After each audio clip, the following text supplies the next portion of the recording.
Well, you can do all those things and so much more. Just grab a seat in the chair or the floor. Sit back, relax, recline. Well, she drops another casual line. You're tuned into Casually Molly with Molly and Bergie.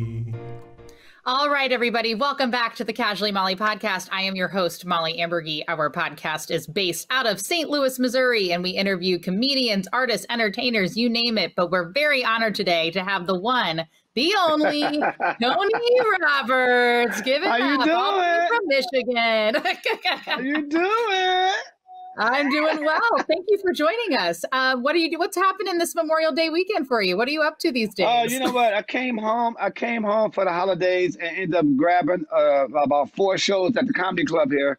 So all my friends and family got to see me for 4 shows. Now today is the day off. I got my daughters with me. My wife is in California. Took my son to a camping trip with her girlfriends. I don't know if they're getting bit by a bear. I don't know if they get mosquitoes, snakes. But so I'm at my sister's house here in Michigan, in Detroit, and we're having a barbecue. So I got like maybe 30 people downstairs eating free, drinking free. So, and you know what? No matter how many 1-hour specials I did in sitcoms or whatever, I'm touring. When I'm home, I can't be famous. My family don't play that. They don't even care about that. They don't care. Can you pass the macaroni and cheese, Mr. HBO? Is that too much for you? So this the only place where it don't mean nothing to them. I'm just me. You're like, listen, I could go anywhere else. I could be given an award. I could be on BET. I could be on HBO. But when I'm at home, it's past that mac and cheese. Close the door, damn it. Close the door. They don't care about me. I love it, though. Well, I appreciate you tuning in. Well, I appreciate our listeners tuning in, but I appreciate you logging in and talking to us virtually. I was telling Tony earlier, I'm here in my hometown of Cincinnati, Ohio. So we're both at home with our families. And don't worry, I had to pass the mac and cheese today, too, at the barbecue on the streets. So people are like, we haven't seen you in a while. I know, man. I can't wait to get back to St. Louis. That's one of my favorite spots. I used to go there all the time. And people don't know, there's a difference between St. Louis and East St. Louis. A total difference. There is. I love it.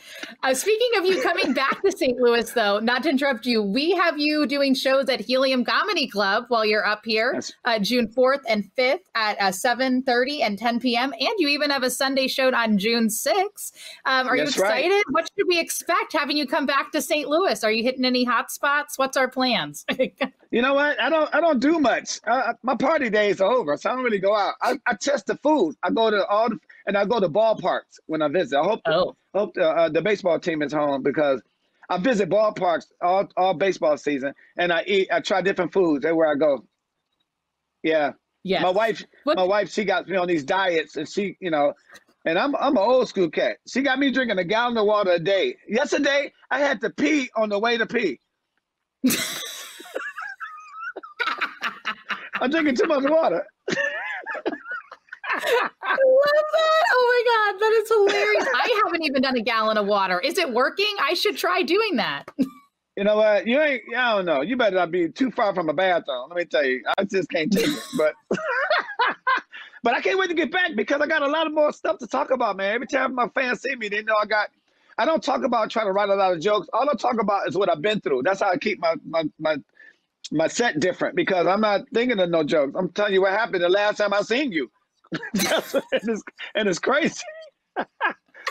I want to say with people with bad breath, forget what the governor say. Keep your mask on. Right. Like, I don't need this. Just keep that all inside of you, okay? Keep the mask on. I wrote a song about bad breath people called Booty Mouth. We got a reggae beat. This is the chorus. You need an Altoid IV, a Listerine shake, a Febreze mouthpiece, or a right guard cake. Throw cologne on your throat, put a jacket on your tongue, put your teeth in the cleaners. You got booty mouth, son.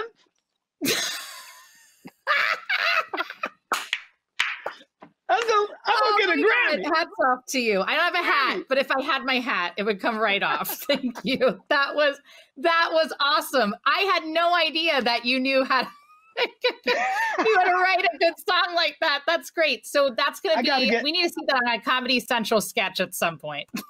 There you go. Nominated. I'm gonna get nominated for something. Right. It'll be like the next HBO series. Here we That's go. right. Booty mouth. Booty. You're so silly. The HBO series, Booty Mouth. And it's just, Tony Roberts being like, listen. That's a good series. The whole series, people try to avoid people with bad breath. That's called Booty Mouth. That's great. Oh, I love it. There's going to be, we were just talking about your staples prior to the interview here. That's going to be Booty Mouth will be a staple now. And then that's going to be a staple. The other staple is your towel. So you bring that on stage. I was telling Tony before we started, your show was the first show when things started to be lifted and people were going back to comedy clubs. It was the first show I saw and people were like, what's your first activity? What are you going to do? And I was like, I'm going to go see Tony Roberts. You made the right choice. Did you laugh? Did you have a good time? Oh, I was honestly, why I love you, because that was the show. Like, obviously I was so excited to go and see somebody perform and actually look at a live performance.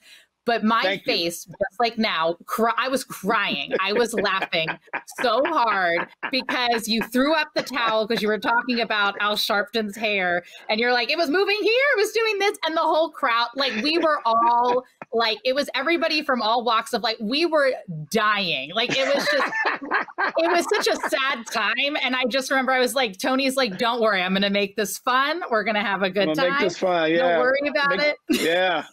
Make you forget about all the stuff we've been through. Because we've been through, I can't believe it's happening this long. We just now getting back to normal, but it took a long time. I mean, this is crazy. I thought it was going to last 2 months. That's it. Not a year. Yep. That's crazy. That's serious. What you been doing for a year? What do you do? Are you locked in the house?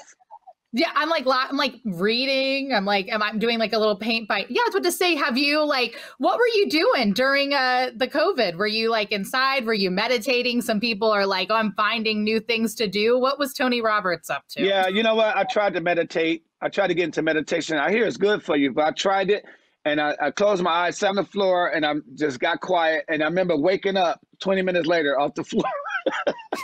I fell asleep and fell over and fell asleep. So I didn't meditate no more. I don't know. I didn't know what to do. I was doing virtual shows first.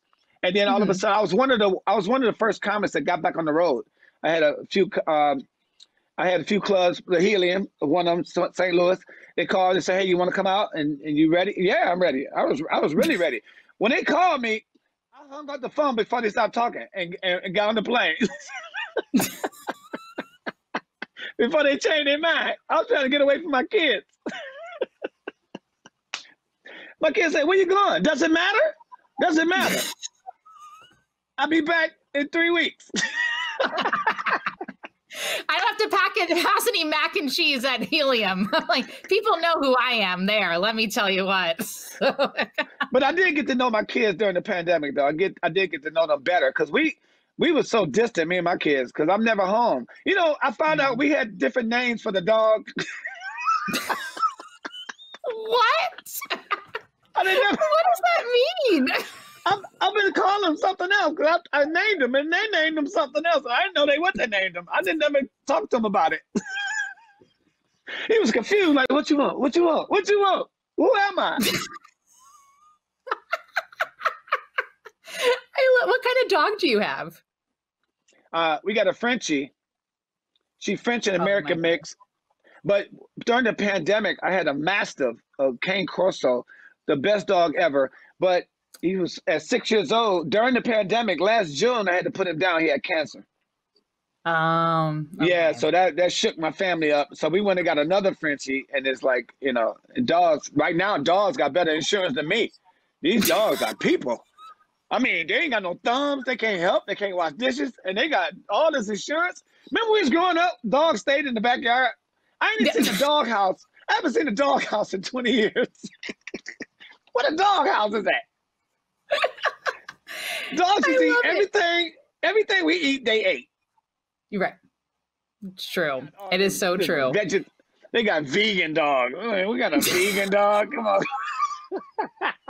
This dog lick his own booty. And you talking about he a vegan?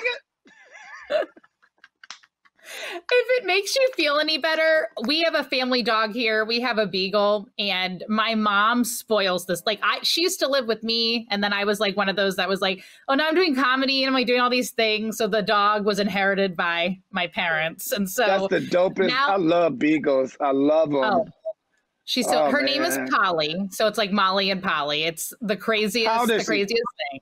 She is now 10, so she's been older now. Yeah.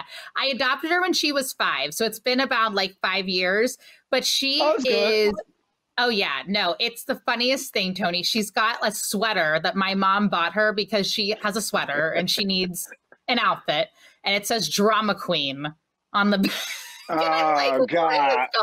Oh God. And she's got a jacket for each season. She's got a raincoat. I mean, the whole thing is just, I'm like, this dog has a better closet than I do. I know. my wife dressed my dogs up every holiday, no matter what the holiday. If they birthday, they give them a cake, a dog cake. They put the bow tie on, and the dog be so upset, like, leave me alone. Leave me alone. And she's like, it looks so cute, though. I know. My dog hate that. Halloween, she put a thing on it and make it look like a raccoon or something, and my dog hate it. Every Halloween, she puts something on my dog. The dog pee on the floor on purpose. I know she do. This is possible to do. It's like, we are. I love that so much. Now, does the dog go trick-or-treating as well? How does that all work? You know, if it's got an outfit. Yeah. She walk him out there. The dog be so embarrassed. Other dogs be laughing at her. It's just like, well, you've got the best dressed dog in the city then. Very well taken care of. Halloween, like everybody knows me about Halloween. I don't take gigs on Halloween. Mm-hmm. I start in September for my house. So I got like a 3-car garage, and I'll gut it out and make it a haunted house. And it starts from the beginning. The outside is bananas. I hired 21 zombies, and I get themes, the crazy clowns, the witches, the dead. And if you can't even come visit unless you work. My daughters, they don't even trick or treat no more. They work for me. My 2 daughters, I had to fire one because she a zombie and she talking to her friends she know from school just like a princess. And they talking. I'm like, what are you doing? Eat her brains. You can't just be socializing. You at work. I had to fire her. But I'm big. I have like 300 people in front of my house every year just filming because my house is crazy. Yeah. If you're ever in Sacramento, California, and you'll hear about my house. This is the dopest house in the city. Yeah. I was about to say, that sounds amazing. I was about to say, so it's like, I was like, you've got a few, traditions and stuff going on, which sounds really, really cool. Now, you said you always have come back to St. Louis, though. Is that a tradition as well for you? Because you're like, St. Louis has been a spot for me. What do you love about coming back to the city? You said you like to try some food spots. What's your favorite food spot here in the city? One thing about St. Louis is because it's in the Midwest, and I'm a Midwestern. Mm-hmm. And we know each other. We know the language. You my homegirl. You my Midwest homegirl. Yeah. So a lot of like St. Louis, Chicago, Ohio, Detroit, them cities right there, that's my home. Every time I go there, I feel at home. When you say pop instead of soda, you talking to me. Yes. I want to pop. Yes. I feel so redeemed right now. Continue. Right. Yes. Right. I wear gym shoes, not sneakers. Look, you already know. But yeah, I like going to Chicago, St. Louis, Toledo, Cincinnati, and Detroit. I love it because they just we understand each other. A lot of New Yorkers and down in the South in Atlanta and Los Angeles, they got their own swag. There's something about them. But the Midwest, the comedians in the Midwest and the people are so plain and right to the point funny. We don't have no type, nothing to fall on. No kind of accent and nothing like that. Yeah, I just love St. Louis. I used to go up in that arc all the time. Yes. You know, that was a crazy thing to go. I finally went to the Arch, and I think I had to go because it was a little high, but I had my arm broken. So I was on a bunch of like painkillers and drugs. So I was like, oh, this is a perfect time to go. Oh, this is great. This is great. This is great. And you know what it is? I couldn't believe how tiny it was to go in those little eggs that I call them eggs. Yeah. I don't know what they really are, but they go up there. I was about to say, like, how did you feel going up and like, and I forgot too, it's not going to be flat up there, obviously. Yeah. Because it's the arch. I do the most dangerous roller coasters. Like my wife is like a daredevil. And since I've been with her, we done tube cave with bats, in the dark. We done swim with stingrays. We done scuba dived. We snowboard. I done did so much. We jumped out of a plane. We looking to do it again. We skydive 18,000 feet. And the thing about the skydiving, I told the guy that I was attached to, I said, hey, when we got up there, I said, hey, I think I'm going to go back down with the plane. You can keep the money. And he said, sir, your wife already left. I look like, what? So she out. So I got to go. So it wasn't that bad as I thought it was going to be. But when I jumped out, when I tell you, tears, snot, spit, pee, poop, fart, everything came out at the same time. I was screaming like that. I was going to say, and I mean, if your wife already left, you're like, well, if she's doing it, I gotta show it off too. So. I can't live that way. I can't go in this marriage, and I went back down with the plane, and you jumped out. There's no way I gotta go now. I wanted to jump with him in front of him and hold him. Like, please don't let anything happen to me. I love it. That is so good. That's why I say, well, so you have a lot of energy on stage, and now I'm connecting this to your energy in real life because you're a daredevil. Like, no wonder you're so comfortable doing comedy. You're like, I had to jump out of a plane to make a point. You know what? I gotta have the energy because of my life, between the dogs, the road life, all the kids, and the boot camp and the working out and lack of sleep. I gotta just keep going. I keep going. And you know what? When on stage, I'm the kind of guy on stage. I don't. I gotta think about quiet when the crowd is quiet. People don't notice about me. I'm real kind of shy. So I don't like to see nobody until I get on stage and they see me. Wow. So when I'm on stage, I talk and I back to back and back, because if you get too quiet too long, then I get nervous. So that's why I keep one-liners. I don't rest. I don't like that. It makes me think I'm doing bad. Yeah. So I keep it going. I don't stop talking. Oh, but that's what I love about, like, not to be like, I loved your style, but that's what I honestly loved about your style was that, like, I remember coming into that show that I saw you perform at, and I remember I'd be like, oh, I've been so tired and exhausted and doing all these things. So like, even though it's supposed to be, everybody's like, I'm reflecting, I'm meditating. I've never felt busier. So I'm like, oh my gosh. I was like, I need somebody. And when Tony Roberts got on stage, I was like, I'm awake now. What do we need to talk about? Let's do this whole show. If I'm on stage, if I don't have my towel and I don't sweat, you can have your money back. You got your money back. I'm not working. Yes. I love it. Yes. Is that how you've been? Just like, I was about to say, you're obviously, we talked about you jumping out of a plane, but has that been, you said you were a little shy, but this energetic personality, if you're saying that you've been shy, how did that correlate to you getting on stage then and trying comedy? I'm interested. Well, I had like a bunch of jobs. I did 10 years in the Army before I did comedy. Oh, wow. And I was the silliest person. If you wouldn't depend on me to save this country, because I wasn't the one. If every soldier was like me, we couldn't be Hawaii. They was with us. We can't be. We was horrible. I was a horrible soldier. So, but I got my. So when I started comedy, I actually, true story, I kept the mic on the mic stand. I didn't move for like almost 2 years. I didn't know where I was at. I'm just trying to do jokes. So I seen Sinbad, comedian Sinbad did I watched him do his 1 hour special, Afros and Bell Bottoms. And he was all over the place. And I've been like that. I've been breaking furniture and running around ever since. That's what I needed to do because I acted out. I wanted to bring you into the picture. So sometimes it's not what I'm saying, it's how I'm saying it. And then you see me acting out the whole thing like it's a play. Yes. Yeah, that's what I get. That's what I do. I got to act it out because it keeps me interested. It keeps me entertained when I'm acting it out. It's funnier to me. Yes. I'm a theater major. So that's why when you said it was like a play, I was like, that's exactly what I felt like I was watching. Like I was obviously watching stand up, but I was like, Tony Roberts is like a full on production. Like you are the lights, the sound, the curtain call, the towel, and like we've got props.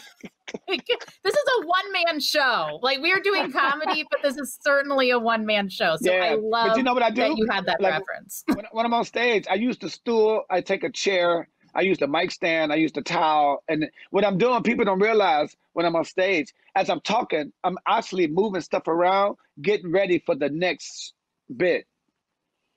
It's got to be a certain place. They got to be in a certain area for me to do it. And I'm talking and moving stuff around. And then I realize, and bam, it happens. And then I pick the chair up and I move around again and I'm talking and I'm bringing up and you don't know, I'm setting up the stage again. They don't realize it. So I don't know where I get it from. That's what I do. I just love it. Yeah, well, it's a very smooth transition because until you brought it up, I wouldn't have known. But that's always like the best part of like when you see theater, you're like, how did that work? Like, how did we make that happen? And that, you know, I think that's what the audience should be saying. Like, we shouldn't be like, oh, and he moved the chair and he moved the table and now he's going to say the joke. Like, it should be that nice, fun flow and everybody's having a good time and enjoying themselves. So, but now, I believe, oh, sorry, go ahead. I believe I've seen comics that stand there and if they're not funny right away and stay there, the crowd will drift off mentally a little bit. But some people they told me before, the crowd let me do it to them.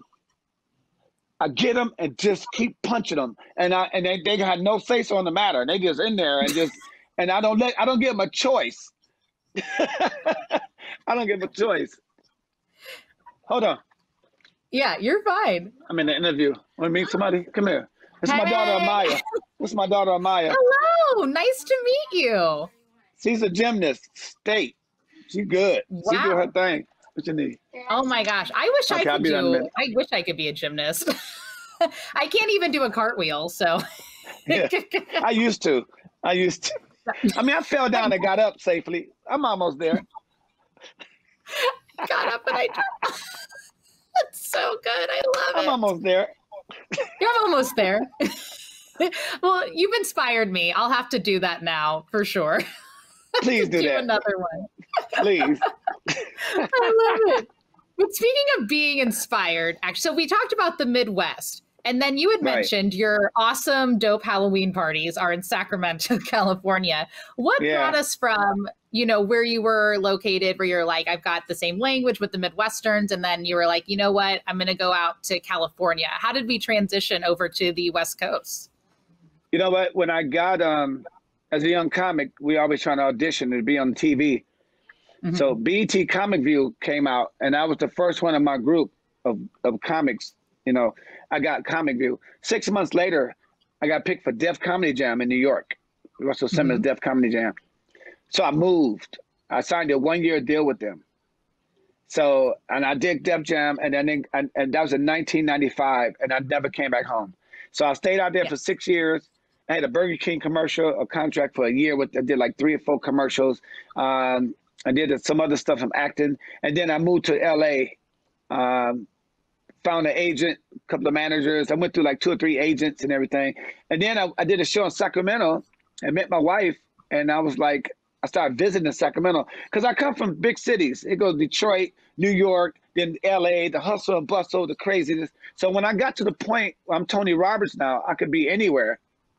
I told my agent, I'm going to be an hour flight from you. If you need me, I'll come down to audition. But I'm leaving LA. I'm going to Sacramento. I'm in love. Oh, I love it. Yes. And I've been in Sacramento, and it's such a slow town. It's just such a nice, good school system. The people it's just multicultural. It's crazy. I love it. So I'm back. That's how I got to Sacramento. But I always come to the Midwest. I always come home. Always come. Yeah. I do Cincinnati and don't go to back to California, and then we'll come to Detroit and wait till the next weekend and go straight to Chicago or St. Louis or something like that. So we'll stay in the Midwest. Ain't no need of flying back. The kids can take care of themselves. You see her, she's grown. She's 13 and just she's smarter than everybody in the house. So oh my gosh. I love it though. I think that's amazing. Yeah. Like, I think it's great that you have I was looking, and this is the thing, when you have a podcast, listening to somebody like you seem like you're so talented, but also you seem very down to earth.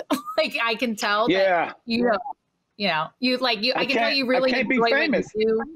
Yeah. I can't be famous. My family won't let me. If they found out I've been stuck up and no, I can't. I see somebody on the street and they notice me and I take a picture right away. I just start talking to them.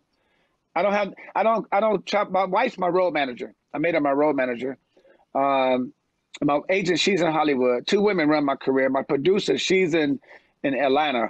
So me and my wife, we're real low maintenance. That's why the clubs love us. We don't hang out and party. We don't drink. We low maintenance. We don't have an entourage. We ain't, stuck up. And I don't need no bodyguard. I'm from Detroit. I mean, what are you gonna do that I can't do? I got this. So it's like if somebody come to me with a gun and we both got our hands up, what are you gonna do? I ain't gonna pay him to be next to me. I did a joke back years ago, and people still remember this joke on Comic View. It was one of my first jokes. I said, I had a bodyguard. He got knocked out. And then he gonna come back to work. I said, I can't use you. You quit. He said, when? I said, when your back hit the ground. You turned in your resignation. I can't watch you get beat up and then still work for me. Right. I could do that. Right. It's like, you know what? This is how this is going to go. I might as well just get the punch. Yeah. That's hilarious. I think you should just run a spelling bee or something. That's better for you. But you're not a bodyguard. Be a spelling bee coach. But you're not a good bodyguard. Well, thank God for you. I mean, you found this man's way. You're like, you could be a spelling bee coach. I know you thought this was going to be it, but you have another path. Somewhere he doing something else, and he could have been a bodyguard, a bad bodyguard. Now he's a good florist. Look at God. Did you know that you were a life coach? I don't like, here I am. Like, I'm going to just make sure. I'm like, you need a career. It's just coming out me. Look at this. I love it. Oh my gosh. Well, speaking of all the things like accolades and stuff you do have, what I will ask you too is you were the winner of BET's Most Original Comic Award. Is that what you were talking a little bit about earlier? In 1994, I did Comic View, the first TV appearance. And I popped my Achilles a month before that. So I was there with a cast on my foot and crutches. And then I won. They did like a big award show, and I won the Robert Harris Most Original Comic of the Year. And my first time ever on TV. And Robert Harris was a real big. I was a big fan. I wanted the cadence, the speed, him and D.L. Hughley. I just wanted to be that fast. And I won his award. And it's in my mother's house right now. That was my biggest honor right there. Yes. Yeah. Yes. Yeah. That's why you were mentioning it earlier, and I was like, I better ask him about this, because that is such an honor to receive, especially now that I know the backstory behind it. You're like, here's my first, kind of TV appearance and everything going on. And now from that point to here you are jumping out of planes and doing all these cool things. In Detroit, you're like, pass me the macaroni. How do we feel about, I know it's a very philosophical question, but how do we feel about that journey? It really takes so much work to even get to that point. And now we are all like, follow at Tony T. Roberts on Instagram. That's right. How do you feel about the journey thus far? And where do you think you are headed now in comedy now that the clubs and everything are starting to open up? Are you just going to continue to go on the road and we're going to hear some amazing things? Well, I got me and my agent. We're in front of people right now as we speak. I've been writing a lot. I write scripts. So I wrote 2 movies. I wrote 2 sitcom pilots, and I wrote 2 game shows. One's a comedy competition, and we're pitching 3 of them right now on the table, and it's looking good. So I've been doing a lot of writing. I wasn't just sitting around just doing comedy. I write a lot, and I write sketches. So I go online and just start doing sketches. Me and my opening act, Lance Woods, funny feature. This guy just shot his first 1 hour. We're shopping it now, but I'm about to shoot my 4th one. It's coming up soon. I'm looking for a city what city I'm gonna do it in, but I'm ready to get it out. So yeah, I've been doing a lot of writing. So that's what's happening now, and I'm glad my journey was hard because that make me humble. I mean, doors. People don't understand it. People ask me, what would you tell a comedian that's just starting out? I'm like, just be sure you want to do this because this is one of the hardest roads in the world. That's why it pays so much for so little time. This is the only form of entertainment that requires a response immediately. Because you can play a guitar, drum, sing for 30 minutes. If people don't like you, you won't know it. You won't realize it. But go out there for 2 minutes as a comedian. Boo! Hey, wait a minute. They seem hostile. And I'm not even surprised that you've been writing because I said you have this energy. And I was like, I want to know what he's doing without being like, are you writing? Are you producing? And you're like, oh, I have these 3 scripts. So I have this that I'm doing on the side here. And I've got this going on. I guess everybody always goes like, what's your secret of life balance? But how do you balance all of this? It's so cool to see. Like I said, you're humble. You've got a great relationship with your family. You're writing all these things, in the life of Tony Roberts. How do you keep it all together and still keep killing it? Stay out of everybody's business. Yeah. Stay out of everybody's. Yes. Don't try to compare yourself to people. Just keep moving on and keep moving. Enjoy your family. You gotta enjoy your family. You gotta have that wall between business and family, and you gotta have that wall. So I take my family with me, on the road, and we all go together. And I have my kids working for me. One carrying my luggage, one go with my wife to get the money. One go get me something to, we just do everything, keep it with the family. And the family keep me balanced. It ain't all work with me no more. Yeah. So, and then I have my time. I go to LA and pitch the shows, and I'm writing my scripts and everything. And it's just, what? I'm just too blessed. I just feel I'm a happy dude. I don't get depressed a lot. Yeah. I can tell, even through the computer, I can feel, I'm like, this guy is a super happy, fun person. Yeah, I'm not mean. And I don't have like my wife, she's the one, if something happens, she's oh my God, that's the worst. It ain't gonna happen. And the glasses always have empty with her, for real. She say, I expect the worst and I'm gonna think it. So if it don't happen, not with me. I got a plan B, plan C, then I got, what, we got to think of something else because this ain't going to work. But I'm never without a plan and then an alternate plan. Never. Nice. Yeah. Wow. Well, yeah, no, I actually relate to your wife about that. So I'll probably have to take some advice from you because I feel the same way as she does. I'm that person and my boyfriend's a little bit more like you. He's like, it's going to be fine. We got this plan. It's gonna be fine. Work it out. It's no big deal. But that's what, you were mentioning, you were traveling, now you're writing. Is there a specific time though in your career? Obviously we talked about the comic award, but was there a time in your career where you were like, I always ask comedians this, but it's like, was there a time in your career where you were like, you know what, I feel like I can call myself comedian, like a comedian Tony Roberts? The last 12 years, 10 years, I didn't even do it to myself. I'm known as the comedian's comedian now. Oh. I'm known as the comedian's comedian. And my colleagues, they all came up with that. Every time they bring me up, they stamp me as that because all the comedians, they'll come out and watch my show because you never know what I'm going to do. The waitresses stop and they watch. The cook, I've seen cooks come out in the clubs and watch. They got it because they don't know exactly what I'm going to do. And I'm I've been consistently for years on my game. You never see me less than what I am now for the last 12, 13 years. Yes. So I can say now, I did it. You know, I don't need all the movies. I don't need to be a big household name like, you know, Mike Epps and Kevin Hart and everything. I don't need that right now. Because right now, as far as pound for pound on the mic, I'm there. So I don't. So if I do a movie, get my sitcoms picked up, which is they on their way. But right now, I'm just a guide to a lot of people. But to me, I can't swallow it like that. I'm too humble for that. I can't get cocky like that.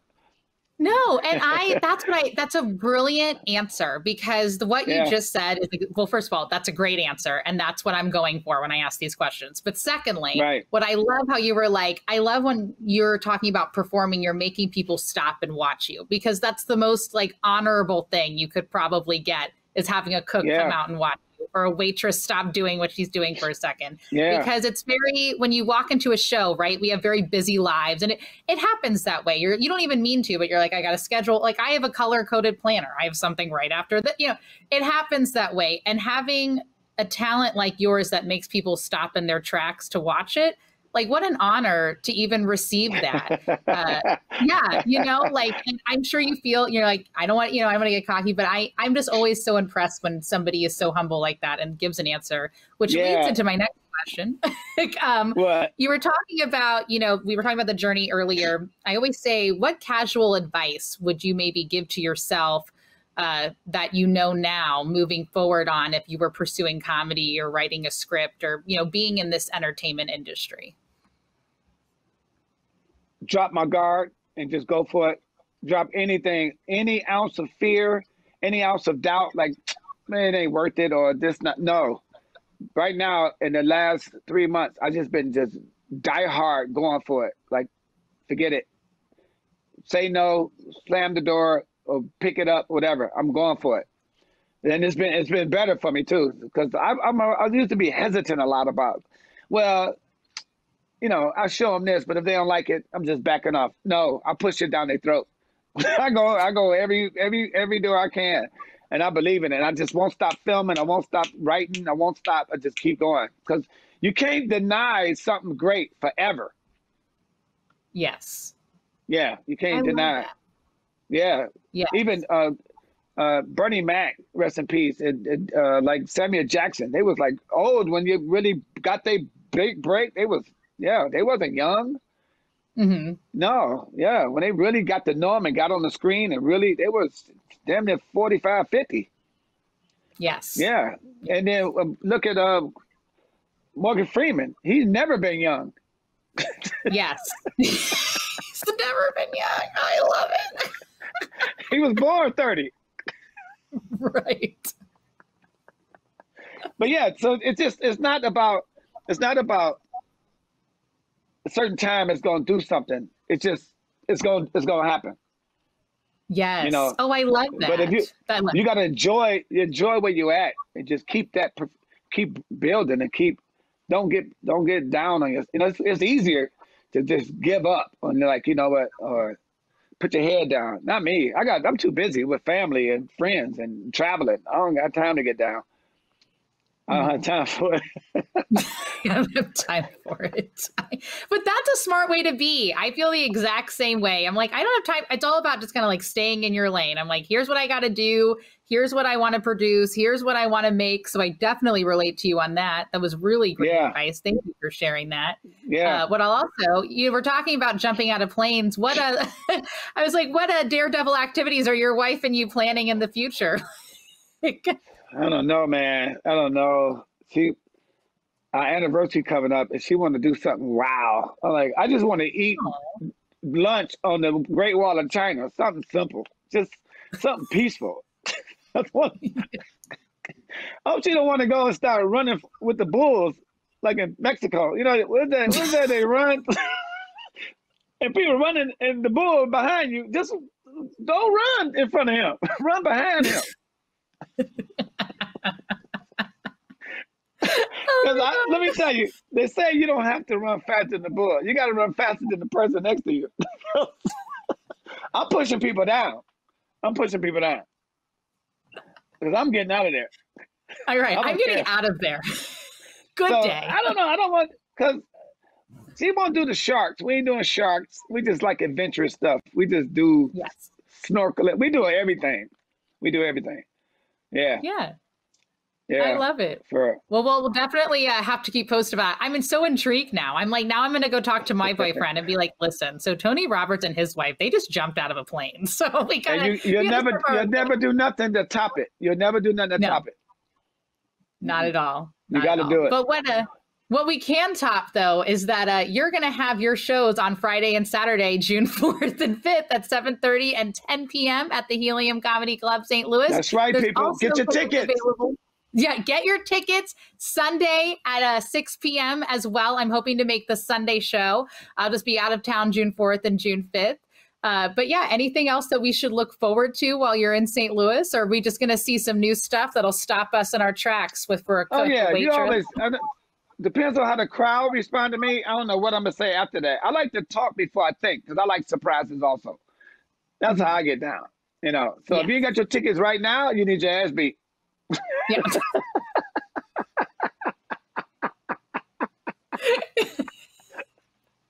So you better casually show up, get those tickets. There's going to be a towel. People. There's going to be props. There's going to be a stool. It's going to be everything. I'm going to wear my skydiving vest.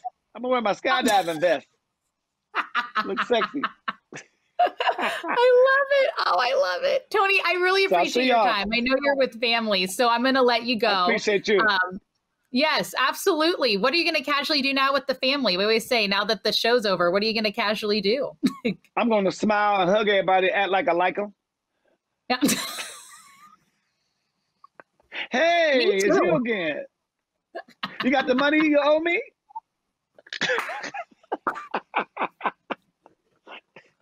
Every now and then they owe me some money. Yeah. Oh, well, thank you so much. We'll go ahead and end out the show. I appreciate you. Thank you so much for logging in and chatting with me. Yeah, we'll see you soon. I got to start following your podcast now. I'm on it. Yeah, I got to start following. And I got to start following everything you do between the skydiving to the comedy. We got everything covered today. I love it. I hope to see you at the club, all right? I will see you. Have a good one. All right, thank you.